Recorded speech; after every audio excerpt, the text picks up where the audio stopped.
and what I like, cause I'm influential. See my rap dog group, they do the same dance I do, cause I'm influential. Next time you go through, just tell them that I sent you. What up, guys? It's your boy APT Songs here, and today I am very happy to have in the studio an engineer who actually helped mix and master G-Dep's most recent influential album, which I did a review for. I gave it a glowing review because I absolutely enjoyed it, and he reached out to me and I was like, I need to do this interview. So, Ethan Mintz, welcome to the show. Thank you for having me. How did you initially get involved in music? As far as recording, I was like a touring musician. Me and my business partner, Steve, we were in a band together. And then we started a studio. We started getting primarily known for doing hip hop. And we were doing like ciphers, we're making beats, we were signing artists. I don't know if this is true, but I always say that we're the longest running East Coast cipher circuit on YouTube. We've been going since 2009. Now, for the uninitiated, what is a cipher circuit? For us, a cipher is like when we invite artists out to all do a freestyle or some of them spit writtens to on the same beat, just like all in a room together on one track, and just to really just showcase like bars. We just love bars. Every verse is like a painting set. I'm drawing with the 4-4 trying to make a mess. They trying to take a break. Me, I'm trying to break their neck. You ever jump into freestyles yourself? Absolutely not. Never will. I do the beats though. I have done a bunch of the beats for it. So in the process of you touring with the band, is that when you started like doing your own mixing and mastering, and like how did you end up getting into the practice of that? So we actually went to a studio to record our album. I had never been in the studio, and honestly, like I was awful at recording. Like I couldn't play to a click track. But the actual recording, when it came out, I was like, wow, this is like really cool. I think I could get into this. I went to college for 2 years, and I was studying underneath like David Ivory, who did some stuff for The Roots, and Erykah Badu and Common. And then at that time I had the studio. I was 19, I think, when we started it. I just like fell in love with the art of mixing and mastering, just trial and error. I mean, the first day we opened, I had no idea what I was doing. And I just like, I love this so much that I'm just going to do it. Now, you mentioned working with a couple of Philly artists. How did you get on the scene to meet those kind of artists, to connect with them and work on their stuff? I think Philly's like pretty tight knit. I feel like there's like a few circles of people that run, and eventually you'll run into a Beanie Siegel, Freeway, Vodka, Reefer Lost Cause. There's all these guys that we've run into just from features coming in or inviting them to the ciphers or seeing them at shows. I like run into Beanie Siegel at the studio just like randomly when he's just like in the area. G-Dep went away to jail in 2011, and so he just recently got out. I was surprised when I went to his Instagram and saw that, wait, he has an album out, because I'm like, he's in jail. How did you connect with G-Dep in the first place? So I think it was through a DJ that we know, DJ No Frills. We've known him for years, and he contacted me and said like, hey, I got someone on the phone. It was G-Dep's wife at the time who was like calling. He's like, I got her on the three-way call.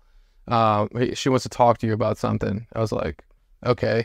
So I answered the phone, and she's like, yeah, we want to do a recording. And I was like, oh yeah, we can do that. We can definitely do that. And in my head, I was just like, how am I going to do this? Like, because I want to do it right. And I want to do it like the professional way. Like I'm such a stickler for like doing, like connecting the right signal path. Like I'm a total audio nerd. So like I knew I could figure it out. I just didn't know how exactly I wanted to do it. So you said yes to the project, not knowing at all like how it's going to actually be done. Yes. Like I didn't know what kind of resources that were available. Like if we were just going to do like vocals, put the beat in after, and kind of like time stretch it so that it would like fit together. I didn't know if he was going to rap over a beat and it was just going to be in there. I mean, I had no clue. So take me through the process. So you get the call, okay, I'm down to do the album. What things were you able to figure out in order to be able to even do the recording? Because I know like I said, I've heard past people try it where it's like the person's trying to rap, but if there is a beat there, they're definitely not on beat for the majority of the song. And yet, for the most part, for this album, he's most of the time on beat. So I'm like, what's the process of that like to get that all synced and connected? What's his recording process like? Like walk us through that stuff.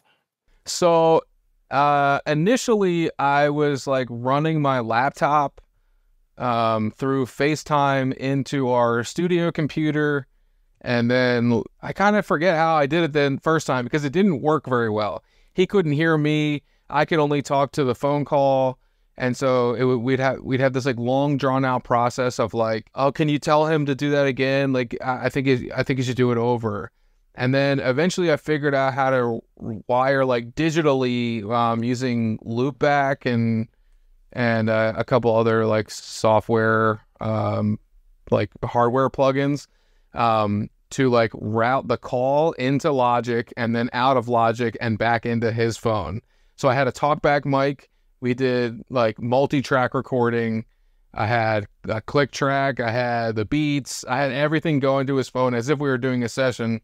The only problem was that there was like a lag. So he would record and he wouldn't have a lag, but he would hear the beat. And then I would move the track back to get it to line up. So me and him would just kind of go back and forth for a couple minutes and just like, is that on? Is that on? Is that on? And then he'd be like, yeah, let's go on. So once we got the first recording done, from there, we could just punch in everything else after that. So whatever the first part was how we would just do the rest of the song. And I mean, the sessions were usually never more than like 4 hours. 4 hours was a long time, but like people were trying to get on the phones and he's like, oh man, I gotta call you back. Like, I'll call you back in like a half hour if I can get another phone spot. But yeah, it was a crazy process. I was wondering how that process was, because on the very last song, at the end of it, he says, "Hey, I want to thank everybody that was waiting online because I had to make these phone calls." And I'm like, it's prison. I thought the calls only went for so long, and then people don't have like personal phones. So how was he able to manage all that? We would record in half-hour increments. We recorded like every Sunday at like 8 o'clock in the morning. So he said we would get up like early. Before everybody would like want to get on the phone, and we were just trying to bang out like as much as we could. And yeah, every half hour it would say like, you have 1 minute left, and then we'd have to like try to stop at like a good point, and then we just keep punching in from there like after that. Did he have to do most of the recordings in one take, or like we have to go memorize the stuff and then just like hop on the phone and just like gun through it? Like how did that happen? Most of the takes are like one take through. He would get through JPay, you can send like videos. So he would get like 15-second video clips of the beats, and he would write to those. And then by the time I got them, it was all laid out in like a track. He'd be like, okay, I'm ready to record. He would have the whole song layout like already in his head, and I would just have to, bring to life whatever he wanted it to be. I went into it with nothing. Usually I didn't hear the beat until like the night before or like the day of, and then I just kind of just worked with him as fast as I could so that we didn't have any like downtime because we were under such like time constraints. Where were the majority of the beats coming from? Because I know you said, which we'll get into in a minute, you produced a track on here, but there's 16 tracks in total plus one intro track. So like, where do those beats come from? There's a kiosk in prison where you can buy music from. And so he was like finding them on there. And then he would have his like team like reach out to the producer and try to get like a license to use it. And of course, once they heard that like GDEP was like working on it, they'd be like, yeah, of course, yeah, you can use it. And then a couple was just like his homies that were making beats. The one that I made the beat for, we couldn't get in contact with the producer, so I ended up just like, after we recorded it, I made the beat after we recorded it. So we actually swapped that beat out because I think he was going to cut the song. Yeah. Was the beat that you replaced with, was that, because the beat that you have is very like somber in tone, was it a similar style beat or was it something different? It was totally different, but we talked on the phone too. It wasn't just like, hey, I'm here to record. And like, so I knew that Depp like really wanted to have like a story through this. And he's very much like a storyteller. And I think that just came across just like, we didn't talk about it. He wasn't like, can you make it sound like more of a story beat? I kind of was just like, hey, I can make a beat. And he was like, oh, word that, like, yeah, like, let me hear it. And then I was like, hey, I did something. Let me know what you think. And I thought initially he was going to be like, I think it needs more to it. And he was like, it's perfect. Like, right, first try, he was like, you nailed it. It's like such a story now. Like, I love the track. So I pray first and my day worse, because I know the It could be way worse. Negativity making my day worse, but I know I'm highly favored and they labored. Haters. It really, to me, felt like this is like the track where he really wants to let people know that, like, hey, God is going to be there for them. And I think that beat was absolutely perfect for that song.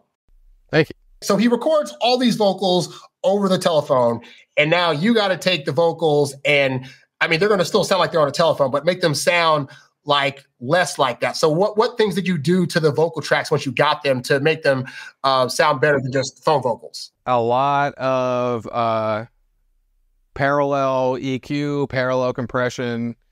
It was just a lot of EQ and trying to like get it to sound more normal and less phone-like. It was always a struggle as like an engineer that prides himself on really crisp sounding vocals and high quality audio. At first it was like very difficult for me to accept what it was, and eventually I was like, you know what, I'm just gonna make this like the best sounding jail prison recording I can, and that is like my task for this album. But he kind of let me take the reins on like what the track would sound like. We went back and forth a little bit about the auto-tune. There's some auto-tune on some tracks. I did like some reverse reverbs on a couple tracks, and he really liked it, and he kept wanting me to put it in like other tracks. I did it on a few. Actually, it's on the funeral track. He did that, like, it's before every line in the chorus. There's like a swell of reverb that comes before every word. I did notice that. Yeah, I noticed it was like an interesting little sound beforehand. Yeah. When I first heard the album, I was like, okay, these are really like he recorded these over the phone for sure. And it does take a little bit to get used to, but like at the point where like I was realizing, you know, the beats are really good and the writing's really good. Like it almost became like that's just another aesthetic to the song versus it being a distraction from the song, you know? Because I've seen comments since then on like his pages like, oh, he should re-record the album. And I'm kind of like, but really? Like it's a moment in time that you record the stuff you have. Like, how would you do that, you know? Yeah, exactly. I mean, it was just like, it was so telling because he wrote it in there, and to be able to perform it in prison, like in the place where you wrote the song, I don't think it would have the same feeling. So yeah, I totally agree with you that I don't think that he should re-record the album. If it was like a remix to a song, maybe I'll talk to him about it, see how he feels about it. But yeah, I think that capturing the energy of what it was, I just feel like it would just be wrong. But maybe that's me too, you know. I've heard albums where that, you know, it's all about like the remasters. Like the originals always sound better to me. Yeah, so true. I'm curious, you said you guys recorded it every Sunday. How long was the recording time overall in terms of like recording the entire project? I would have to look back at like all the days that we did it. I know in December it was like every Sunday. We'd usually probably end around like 11, 12. So it's usually like 8 to 11. He would do a song a session. So it was more than, you know, 20 sessions. But there was a couple songs we cut. There's one song we cut that was like from the earliest recordings, and we just couldn't get it to sound right because of the way that it was recorded. And sometimes the phones were off like a little some days. Initially, we had a lot of problems with if I was on a three-way call with somebody, they would cut the line because they don't want you to do three-way calls. Because they want everybody to pay for their own call. They don't want you to just like gang up on a three-way call and just like everybody does a shout out. Yeah, so eventually I had to get added to his call list to be able to do the recordings. Now, at the time that you guys were recording this album, I think he was serving a 15-year to life sentence. Did he know that there was a chance he was going to get out, or was he just saying, well, if I'm not getting out, I'm just going to record some stuff and put it out there anyway? I didn't really talk about that with him about, you know, I kind of wanted to just keep it more positive. Like, hey, man, I think it would be weird if I said to him, hey, do you think you're ever going to get out? But we would talk about, I knew that he was going through like applying for the clemency. One of the songs, he like shouted out like a senator or like a governor or something. And he was like writing her too. He knew that she granted clemency like around like the Christmas time. So he like wanted to kind of like make sure that all of his ducks were in a row. He was ready to work every time he was on the call. he would call me during the week, just check in and say like, "Hey, we still good for Sunday?" I say, "Well, yeah, we're still good." And I wake up, get a coffee, and just sit there and record him. What was the experience like in terms of you actually listening to him as he's like spitting these raps to you? When I'm recording, I'm like so locked in the moment of just like, was that on time? Like, was that a good take? Like, did we miss a word? I'm just so locked into the process of it that I'm not like wowed by anything. Someone could deliver like the hottest verse and I probably wouldn't even notice because I'd be like, I think it was a good take. Yeah, it was like, I don't know if it was on the grid. Maybe we could slide it over a little bit. So in that sense, I am like a technician to where I kind of really just try to focus on like recording. And then it would hit me later. Or I would be telling someone about it and they'd be like, "You're recording G-Dep?" And I'm like, yeah. He like calls me like every week. We talk on the phone and I have to like make sure that I answer it and go through the prompts of like the JPay and like all the technical stuff. And they're like, "But it's Jason, oh my God." Yeah. I hope that like we have that kind of like mutual respect where like he doesn't come to me because I'm like a super fan. He comes to me because like he knows I can get the work done. I mean, that being said, like I grew up like in the years of like discovering music. I'm only 34, but in the years of discovering music, that was like the heyday. Like Bad Boy had all that shit on lock. And, like I grew up listening to that. I was in college when Let's Get It came out. And when Child of the Ghetto came out, like those are my prime years of like dancing to that in the club. And I'll see it on BET and stuff. Like, yeah. I had two brothers that would like, one of my brothers would introduce me to punk rock and my other brother would introduce me to rap. So like always had like 2 tapes on me at least. So just like, one of the rap and one of the like the punk stuff. So now that G-Dep is out of prison, do you foresee continuing to work with him on any future projects? Yeah, we don't have anything like super solid and concrete. When he was in there, I sent him like a pack of beats that I made, and we were about to record them, but we decided to hold off on it because we knew that he was granted the clemency, which I think he was a little torn on that, but eventually we came to an agreement that it would be just better if we just met up and did it. So we definitely have something in the works. We just haven't like planned it out yet. I'm kind of letting him like land a little bit before I start, making trips up to New York to go like, make him work. Cause I'll be in there making that work just as much as he expects me to work. So. Right.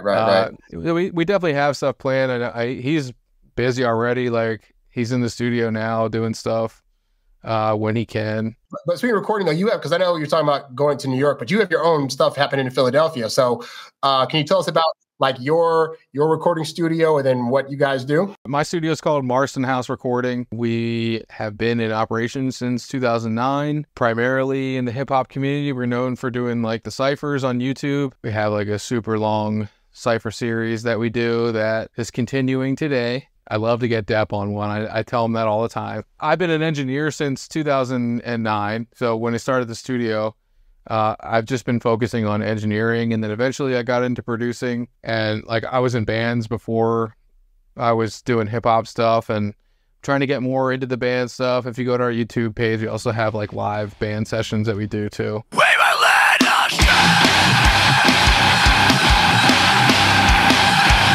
Where can people find information about your studio and also your YouTube channel? On YouTube, you can look up Marston House. The website is marstonhouse.studio. Finally, just as a sound engineer, what do you hope that listeners take away from the experience of listening to Influential? I think it's important to almost take like a cinematic approach to your recordings or your mixes. So like having that direct attachment to like your other senses from just listening to something, I think is like the whole point of being a mix engineer.